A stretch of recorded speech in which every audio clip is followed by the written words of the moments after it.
Welcome to the Hockey Writers Prospect Corner, a show with our top prospects writing crew, bringing you the latest news, analysis, scouting reports, mocks, rankings, and much more. From the World Juniors to the NHL draft floor, from the farm to the NHL, our team covers everything that happens in the world of prospects. So sit back, grab a notebook, and get ready for Prospect Corner. Prospect Corner.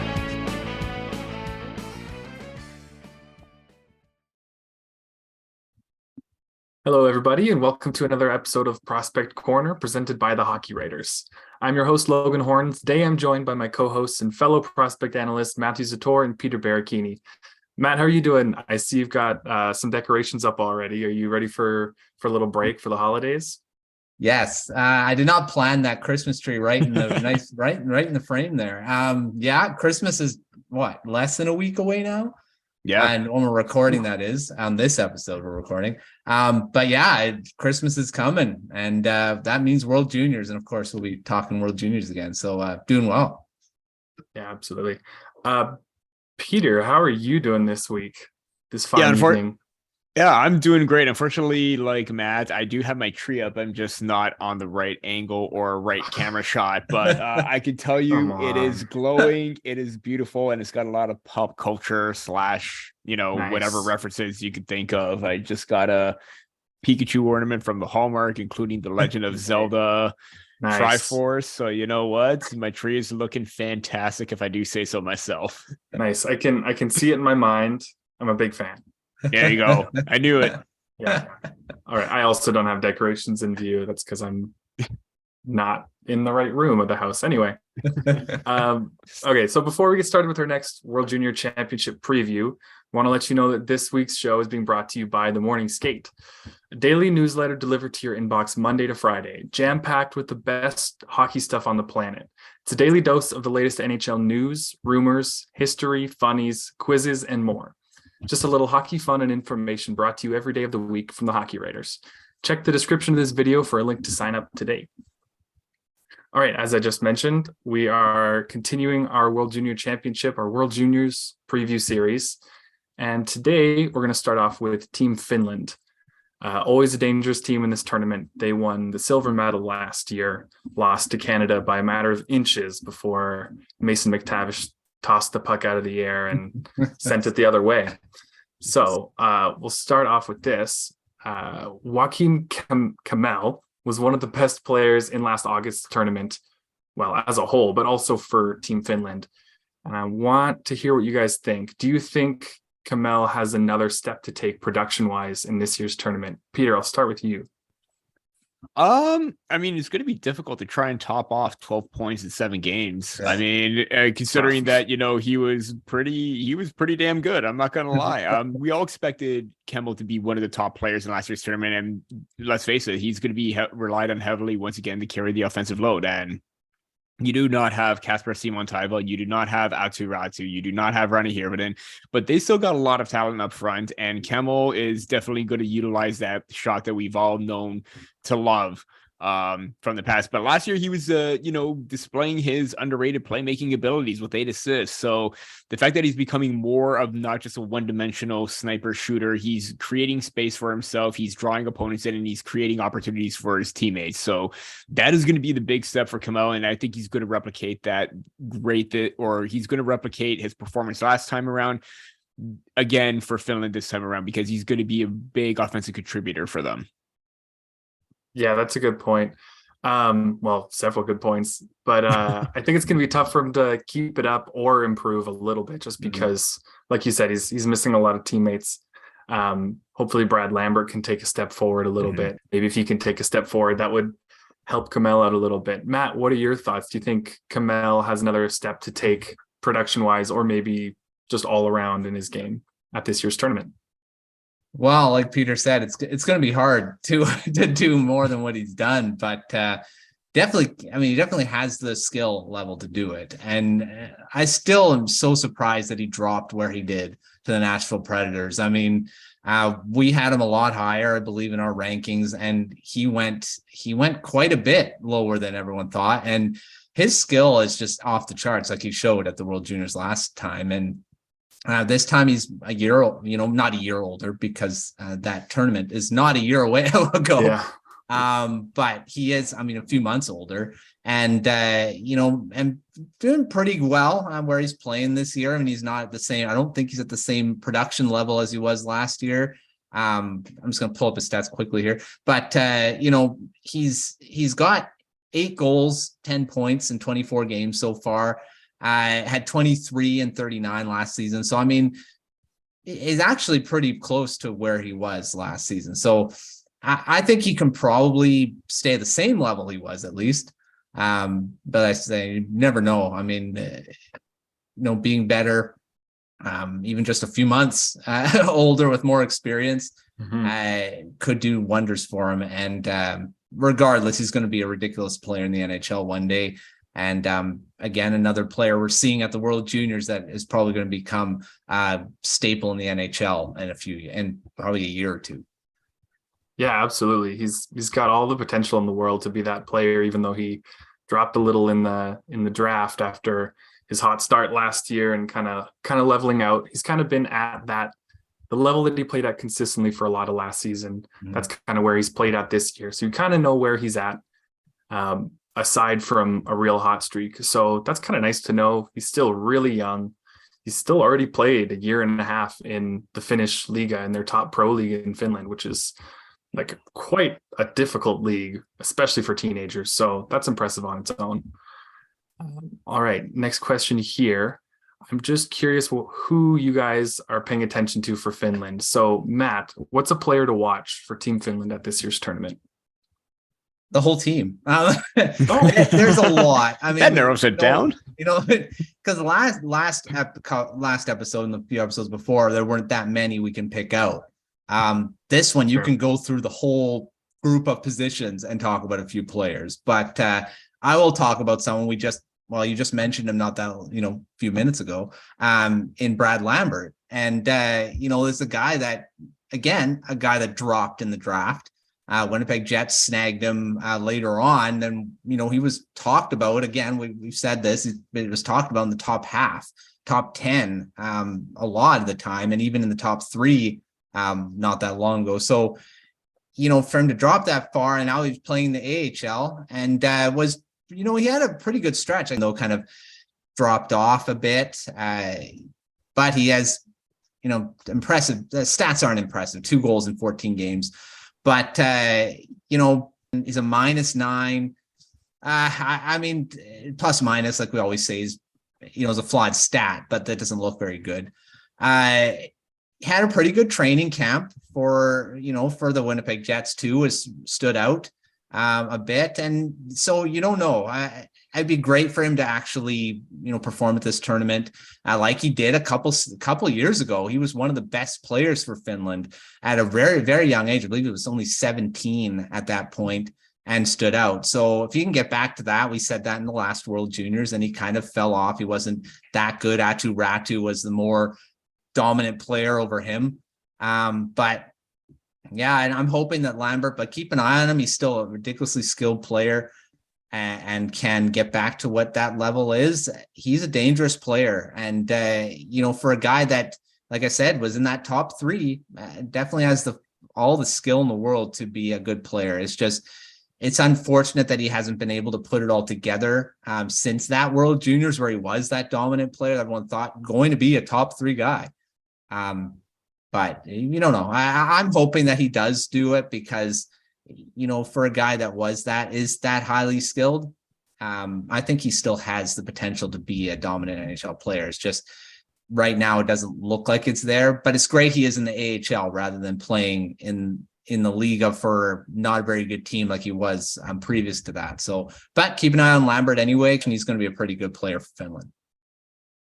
Yeah, it's a great choice. I think the hope for Lambert is that he goes from playing in the AHL and Liiga over the last year or two and plays against junior players, has some success with some good wingers, and brings that confidence back to North America. And hopefully, I guess he's still going to be in North America for the tournament, back to Manitoba. And hopefully it's he kind of has a different season from here on out. That's the hope. Peter, what's a player you're going to be watching for Team Finland this year? Well, I'd be lying if I didn't say Aron Kiviharju, but at the same time, I'm going to focus on someone or a player that's, already drafted and not dwell too much on him because he's going to be fantastic. And we're going to talk about him so much more in the near future, but do keep an eye on him because he is a very fantastic defenseman. But I'm still going to stick with defenders. A few years ago, they had Topi Niemela. Last year, they had both Niemela and Kasper Puutio. They also had Aleksi Heimosalmi, and I think he's going to be the one to watch this time around. Drafted into the second round by the Carolina Hurricanes, 44th overall. He was the top defender at the World U18s in 2021 at that tournament, and he looked fantastic. Also a top 3 player on Finland for that team, most points by defenseman, and won silver in last year's tournament as well. Both Niemela and Puutio had great, standout tournaments, being offensive puck movers, but also playing smart defensively within their own zone. Heimosalmi does just that. He's got great gap control. He's got a great breakout pass. He can join the rush. He can do everything. He's got that rather, refined two-way game that, I'm always a big fan of. So to have that defensive awareness, but to also join in the offensive rush and, dictate the pace of play with the speed. He's very creative. He's very, quick with his decision-making and his passing. I think he's going to be very dangerous for Finland, just like his, predecessors before him and other top Finnish defenders from previous tournaments, because those two were great. And Heimosalmi, I think, is going to have another strong tournament and lead their defense from the back end because he's got a lot of promise. And I really liked him ever since his draft year. Yeah, that's another great one there. Finland always shows up with a roster that's not quite like the all-star roster, like doesn't shock you with star power like the USA or Canada, but they've always got these sneaky good prospects all throughout the lineup. And they play with so much structure and they're always good. My pick for a player to watch, you mentioned him briefly there, Peter. I'll just say quickly, Aron Kiviharju. He is one of the top prospects for the 2024 NHL draft. Was kind of considered to be the top for a while, but has kind of been pushed down more. He's been pushed down by great prospects rather than he's looked awful or something and started to fall. But yeah, I think that would make him the youngest player in the tournament. So keep an eye on him on the back end for Finland. It could be something special. It could be kind of fun to see an underaged player playing there. All right. So next up, my question for you, Matt, is where do you think Finland ends up in Group B, which is made up of the United States, Finland, Switzerland, Slovakia, and Latvia? And do you think they have a chance to make it to the gold medal game? Well, again, like we said, this is a tough division, tough group. I mean, going against the US, they could end up being first in the group. I mean, depending on how the US plays. I mean, like you said, the past tournament, we didn't know. That who would expected that they never even made it to the medal round. So, you never know what can happen. Finland made it to the gold medal game. I don't think anyone anticipated that. But I still think they're probably going to end up second in this group unless Slovakia can, surprise and do that. But I think Finland's got a good enough team. If they can get the goaltending, which they seem to always do with their goaltenders, I think they're probably going to be second. And I think they do. I mean, I never discount Finland. I've learned not to because they've just been such a, they always surprise. They always have, like you say, play with structure. You can never count them out. They have good goaltending, gets the clutch scoring from guys like Kemell. And last it was Ratu. So, I think they could make it to the gold medal game. I think they definitely have a chance to do it. Yeah, that's true. I mean, they always have a chance. It feels like they don't, but then you look at the record over the last 8 or 9 years and, they kicked out Canada here or USA here. They won these 3 gold medals and they kind of just get it done every time. So Peter, now I want to hear what you think. Where do you think Finland ends up in Group B at this year's World Juniors? And do you think they have a chance at making the gold medal game? Yeah, I agree with Matt. Like, it's tough to always get a gauge on Finland's team because you never know what to expect. But at this time around, like, just comparing their roster to, like, obviously Team USA is the biggest competition for them this time around, but hard to try and, dethrone them and try and overtake them because they've got such a deep roster themselves, both up front and on defense. And, we like Matt said, the Finns are always a workhorse kind of team. They always put their best foot forward. They're always hard on the forecheck, and that's how they generate their offense. You've seen it time and time again that you shouldn't underestimate them because they can throw a surprise in there. And who knows? I do think they'll end up finishing second, but then again, who knows what can happen. And as for the gold medal, again, yeah, it's kind of a toss-up because we don't know what to expect. I personally don't see them making a repeat run for the gold medal, but I think they will be a top 4 team and fight for the bronze medal at some point. I'd be kind of surprised if they didn't even make it but then again, I wouldn't be because, they lost a lot of key players too. So definitely, a big asterisk and question mark because you don't know what to expect. But I do think that if they can pull it off, they would be the team to do it. Yeah, for sure. I'm gonna go for a bold one. I think Finland is going to win Group B.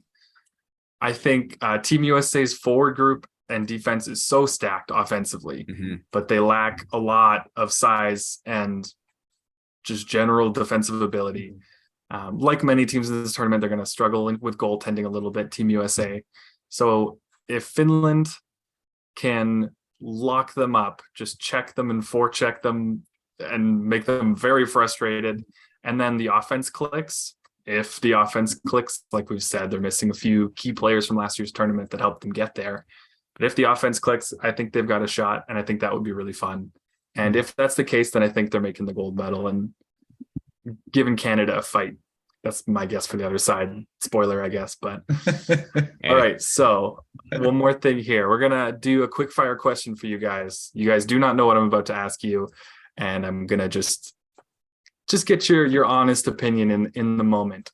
Those of you listening at home, I'd love it if you leave your answers as well in the comment section. So first up, I'm going to start with Peter for this one. Just give you a second to prepare yourself mentally. All right, Peter. The players on Team Finland combine for roughly 900 games played in the Finnish Liiga. What does professional experience in a tough league like that provide a team of players going against juniors, going against people that have only played in juniors? I mean, it does give you that kind of advantage. It is huge because you're 18, 19-year-olds playing against, players that are like having long, extensive careers, whether it's in Europe, whether it's in the NHL, and they cross over and playing there. It's huge because you're playing at that senior level. Although I will say that the downside to being a young player playing in Europe is the ice time is not as great, but experience is still huge. It doesn't matter if you're still, it does matter if you're playing 11, 12, 15 minutes a game because you want to play more, but experience is experience. And I think they're taking that little bit by bit. So the fact that they have that many games played combined is huge. And even some of them that are like senior or are going to be like in their second time around, that they're gaining more experience, like a Heimosalmi, like a Kemell. They're gaining that more opportunity and they're gaining more minutes on their pro team that will benefit them right now. Absolutely. Totally agree with that. So now, Matt, it's your turn. Team Finland combines for roughly 900 games played in the Liiga. What do you think that amount of experience in a tough professional league like that means for a team playing against junior-aged players? Yeah, I always say playing against men and performing against men is great. And, playing against guys that are, like Peter said, have a lot of experience, maybe the NHL, and they're much older. I mean, they're fully developed athletically and playing against guys like that is huge. And, the ice time, like you said, is always an issue. Guys, you're sometimes getting 5 minutes of a game. Or scratched or sitting on the bench the whole game and not playing at all. But being around those guys, being able to bounce, not just playing against men, but being around these guys, that you can talk to them and saying, well, I'm here and what's happening. And I think that's huge too. And to coming over to the NHL at some point. So yeah, I think it does give them an advantage, but something to say about the juniors too, when you're playing 22 minutes a night and being the star and being on the first unit power play and getting all that experience, I think is big too. But I always say playing against men is always an advantage because you get to play against guys that are much stronger, and performing against those guys is massive. Yeah, totally agree. The ability to at least adapt to that level of strength and that level of skill is huge for these young guys to learn. And leagues, especially leagues like the SHL in Sweden and Liiga in Finland, there's a lot demanded of these young players defensively. And a lot of those details that they don't necessarily have, the expectations aren't as high for those players playing in, say, the WHL. So to get ice time, you have to be good at everything. And that's kind of why these teams are always such a pest, and they're always so good at forechecking and shutting down attacks. I think that experience, that professional experience, is going to make them pretty dangerous. I mean, like you guys have said, a lot of those games might be just 2 or 3 minute games here and there, but 900 plus games is pretty impressive for a junior roster. All right. So I just want to let you guys know that this show is brought to you by Sports Fan Side Hustle, a new digital course that teaches passionate sports fans how to make a lucrative side income off their love of the game. Get off the sidelines and into the game with a course that'll teach you more than 14 different and easy to start methods that any sports fan can use to make a steady part-time or full-time income. All you need is the internet, a computer, a passion for sports, and a few hours a week. Go to sportsidehustle.com to get the absolutely free startup guide that'll explain 4 keys to unlocking this income opportunity. Again, that's sportsidehustle.com, and get started today. All right. Now we're on to the second half of the show here. We're going to be talking about Team Sweden. Switch it up a little bit. All right. So at this year's tournament, Sweden will be playing without Simon Edvinsson, who opted out of the tournament to continue playing in the AHL for the Grand Rapids Griffins. They'll also be without Mattias Havelid and Elias Salomonsson on defense, who were projected to be basically their top pairing. So I'm going to start with you, Matt. Who do you think will be Sweden's most important defenseman in this tournament? There's a couple guys that I want to say, and I think Calle Odelius is going to be a big one. I know Peter's probably going to say him. Yes. But I think it's Odelius. He's the main guy, I think. And then another guy that I'm kind of want to say is Axel Sandin-Pellikka. He is a 2022 guy, but he's probably one of the more skilled guys on this team. But I'll leave him. But I'm going to say Odelius because as Peter said in his, I believe you did his. I'm not sure you did his prospect profile. I did his profile, yes.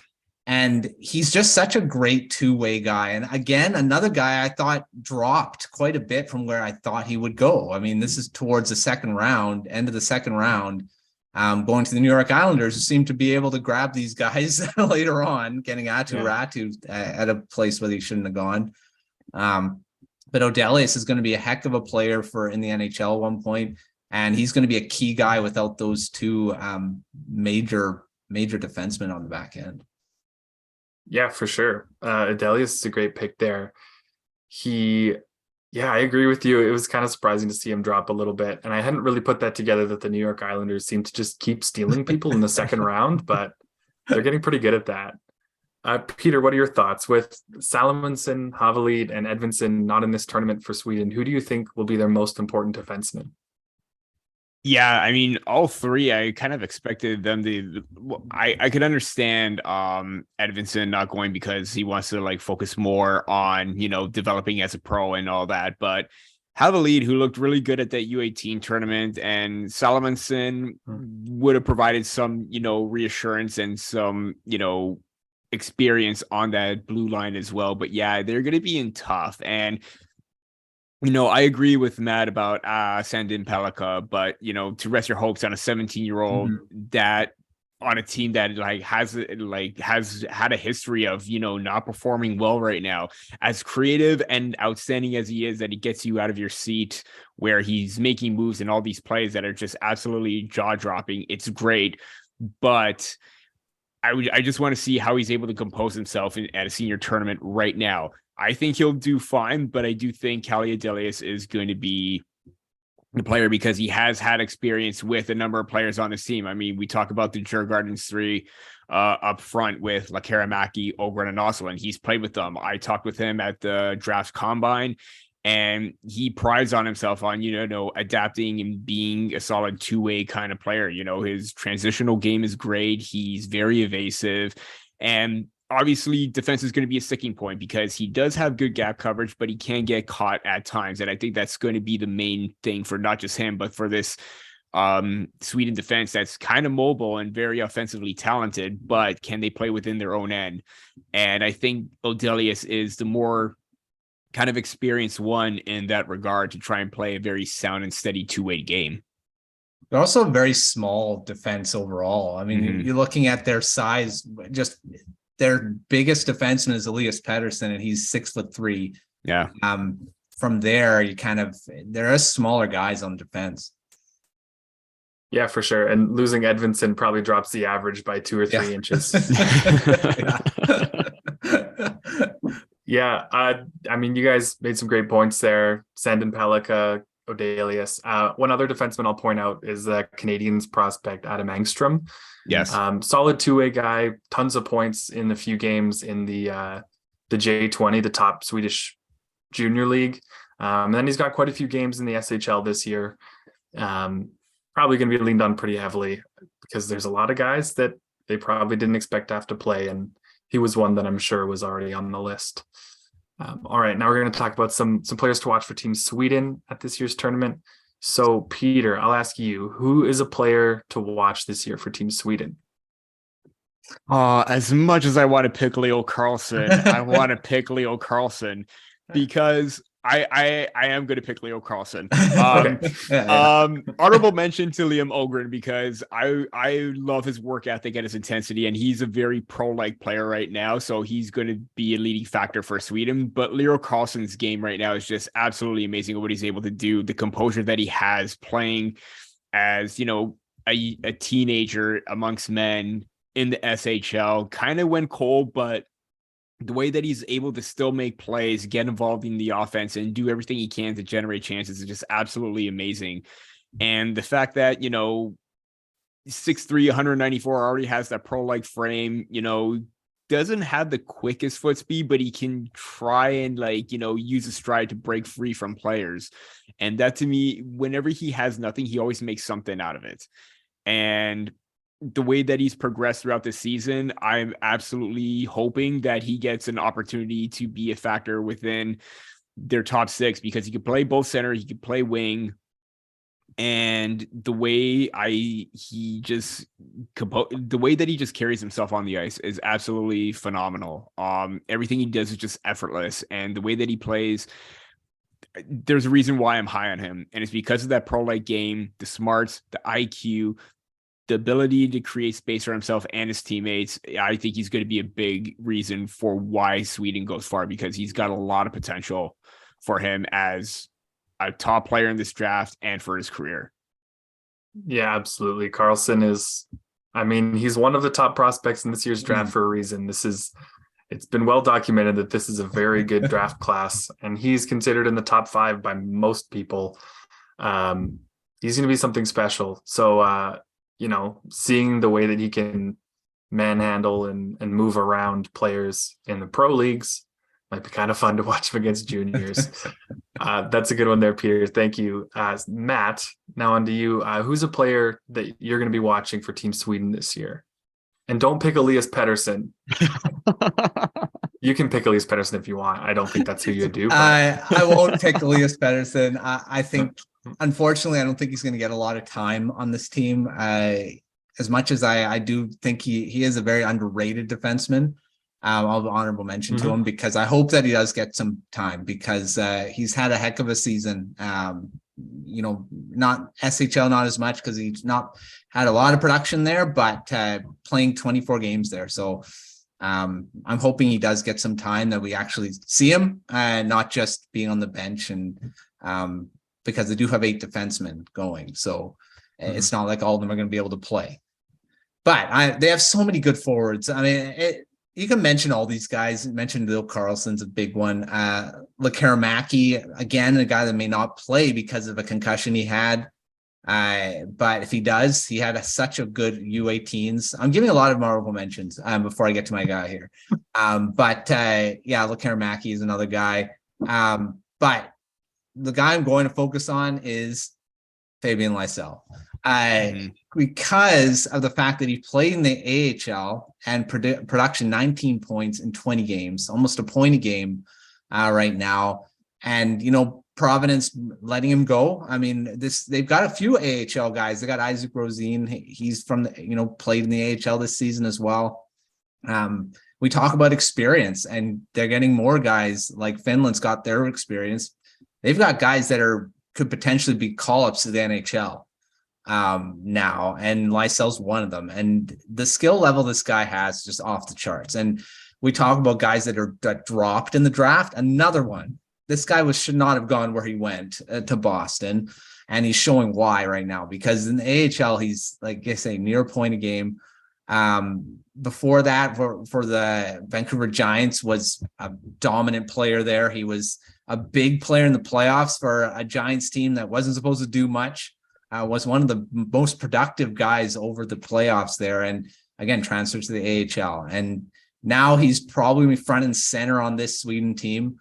And I think he's going to be a big part of where they go, because, Lekkerimaki, you can say how much as him, but he's not going to be 100% healthy, even if he does play. But I think Lysell's going to be the catalyst offensively for this team, with Leo Carlsson, because I think you're going to be really surprised at how well he plays too. I'm actually hoping that Lysell and him play together, because I think that's going to be really fun. That would be a really fun one. I feel like they'd complement each other pretty well with the way that Lysell skates. He's just so much fun to watch. Personally, I could watch him all day. He's worth watching just for that. I think I'm just going to change my answer, and I'm going to say player to watch is the aforementioned Djurgårdens trio of Jonathan Lekkerimaki, Liam Ohgren, and Noah Ostlund. If they're all healthy and they play and they get put together, which would be just awesome, because they have the skill sets that just perfectly complement each other. Lekkerimaki, with the goal scoring, hasn't really had the touch this year so far in the Allsvenskan, where they're all playing, but that skill hasn't gone away. Ostlund with the IQ and the passing ability, and Ohgren with the just he's just a bulldog. He just does anything he has to, and he never quits. And he's the motor of that line for sure. Keeps them going, keeps them moving. So that'll be a fun group to watch. I hope that Lekkerimaki's healthy so we can watch them all dominate a few shifts out there. All right, next up here. I'll start with you on this one, Matt. Where do you think Sweden ends up in Group A, which again is made up of Canada, Sweden, Austria, Germany, and Czechia? So where do they end up in that group? And do you think they have a chance at making the gold medal game? Again, I think Canada's just going to be so tough to beat in this tournament. I mean, again, anything can happen. But Sweden I don't think they have. I mean, Canada doesn't have the goaltending really either. But I think they're going to live and die on their goaltending.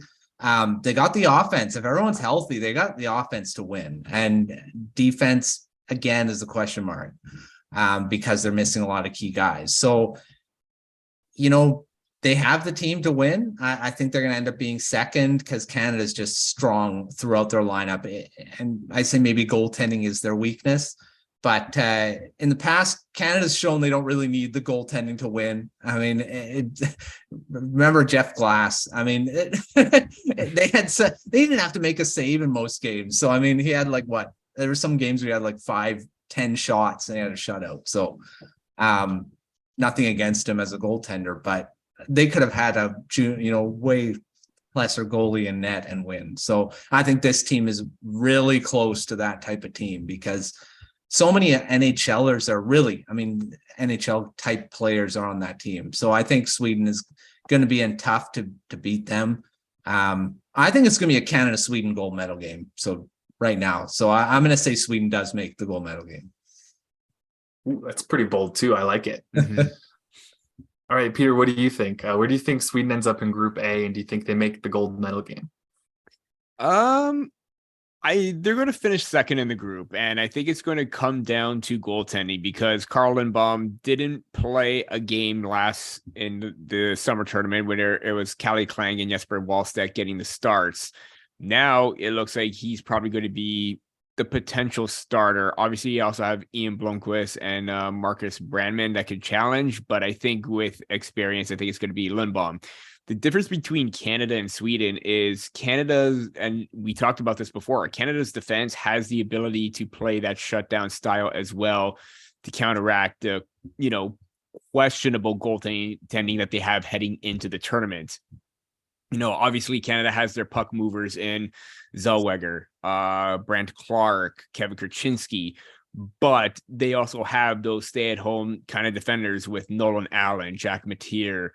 They have those players to get that balance. I don't see quite that much with Sweden, so they're going to be in tough with the kind of defense and goaltending question marks that they have more so than Canada.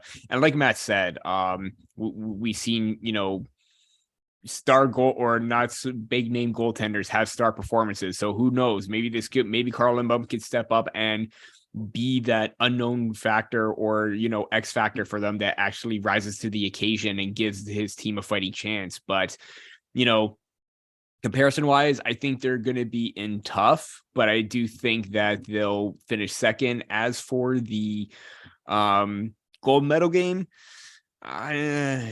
maybe not. I don't know. We'll see when it gets there, but I'm still thinking it's going to be a Canada-US one. Yeah, that'd be a classic. That'd be fun. Let's see. What do I think? I think I agree with you guys that they're probably going to end up second in the group. Canada's just a little too much. Though Czechia could give them a bit of a scare, possibly.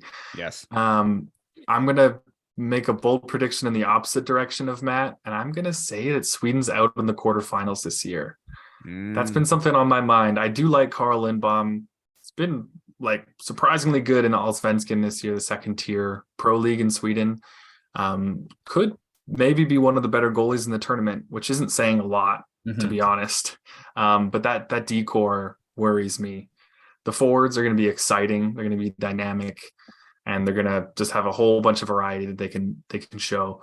But that defense scares me, and I don't think it's going to work out if they have one bad game on offense or the goaltender has one bad game. Feels like it all could come crashing down. So I'm going to say they're at best, they'll be in the bronze medal game at absolute best. All right. So now I have another quick fire question for you guys that you have not seen. This one about Team Sweden, of course. So I'm going to give you 3 options and you can picture someone else in your mind if you want. I want to hear which forward you think will lead Sweden in scoring.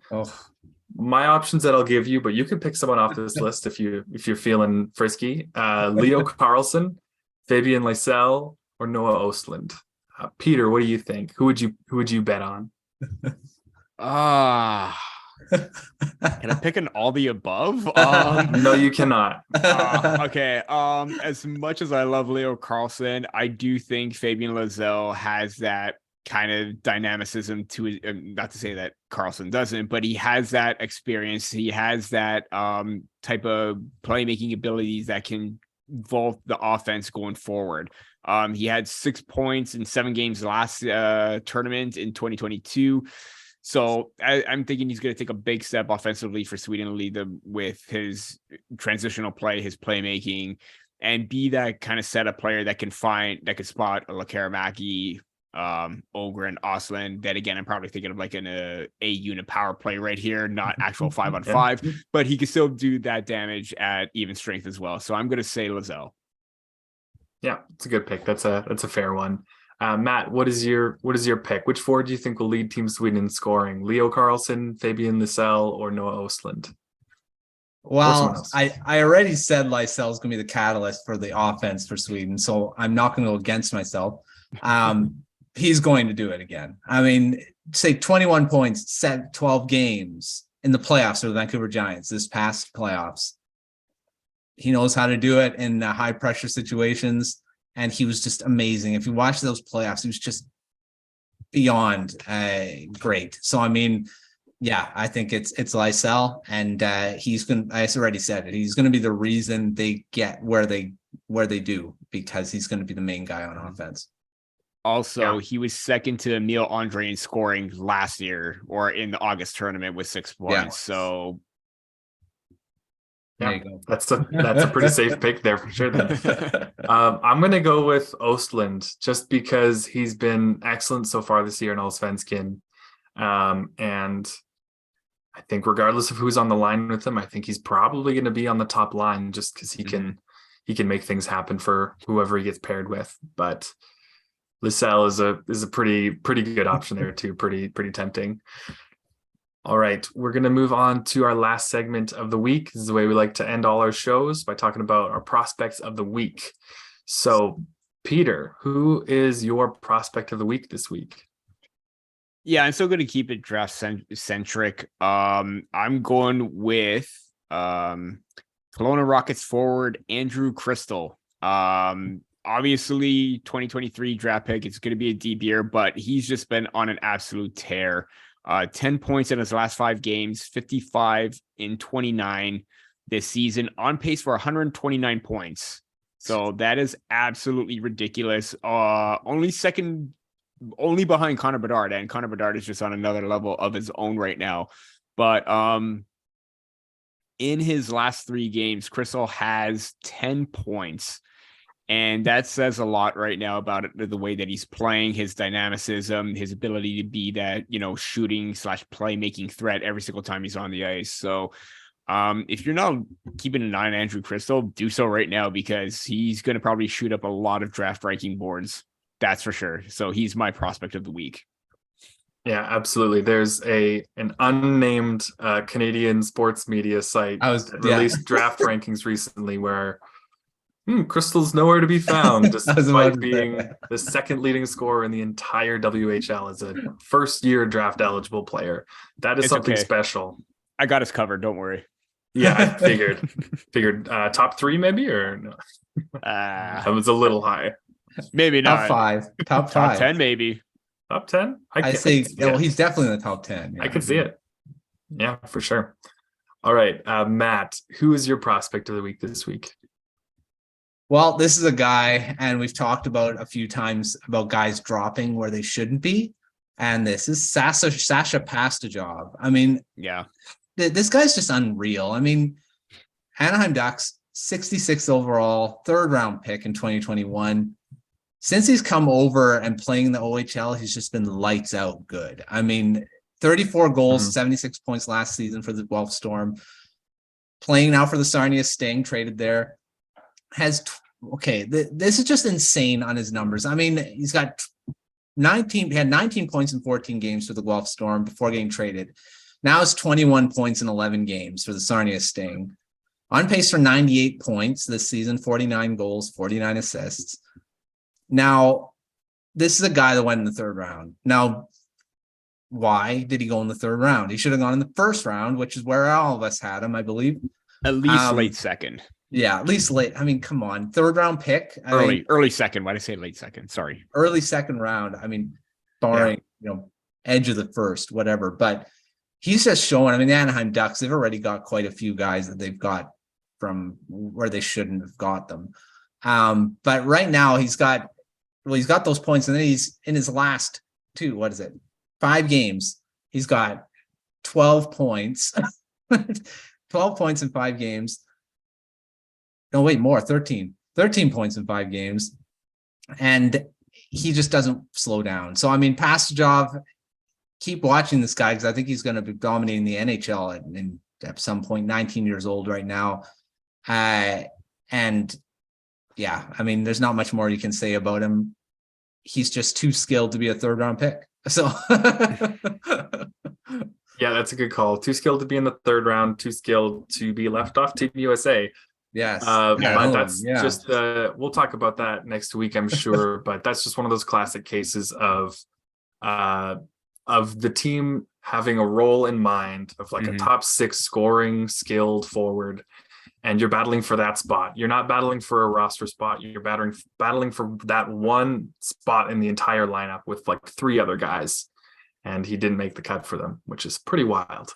Playing with Ty Voigt, who is also not invited to Team USA. So yeah, absolutely. They're both ripping it up right now. Totally just destroying. Yeah, that was a wild one. I'll keep it draft related. For my prospect of the week, I'm gonna pick someone a little bit of a sleeper prospect. Don't know if you guys have heard of Connor Bedard. Oh yeah, total sleeper. Yeah, he's pretty indie. I don't know if you guys have heard about him, but Connor Bedard, likely, almost certainly going to be the 1st overall pick in this year's draft. For those of you who don't know his name and are really confused right now, that was a joke. That was sarcasm. Just so you know. He's just been destroying the WHL. Like, he's putting up numbers like it's the 80s. And I can't even make references like that. I wasn't alive then. Anyway, he left the WHL to join Team Canada's selection camp with 17 point lead on the WHL scoring race as a draft eligible player. And Cristall is tearing it up right now. But there's a real possibility that Bedard comes back to the WHL and still has the lead, even after missing 7 games or so, however many he misses. He's just ridiculous. Canada played their first pre-tournament game against Switzerland, and he had 3 assists at the end of the game, and one of them was just like a brilliant rush solo through 5 defenders, just taking all the eyes on him, letting his teammates do literally whatever they want. And he rushes around the net and does a blind backhanded pass between the defender's legs right to the open man, Shane Wright. You might have heard of him. It just taps in like a free goal. So Bedard is ridiculous. He's going to be insane to watch at this year's tournament. It's going to be a lot of fun on that top line for Canada and top power play.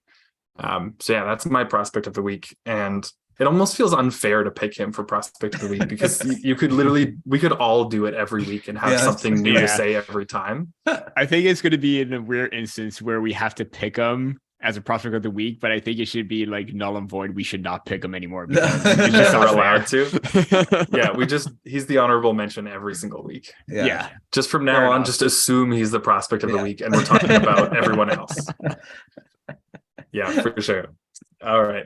Well, that does it for us this week. Thank you for tuning in to another episode of Prospect Corner.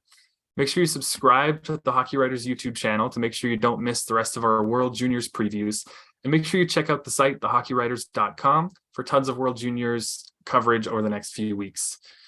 Make sure you also check out the Morning Skate newsletter as well as sportsidehustle.com. Thanks, Peter. Thanks, Matt, for joining me today. And thank you all for watching this week's edition of Prospect Corner. We'll see you next time.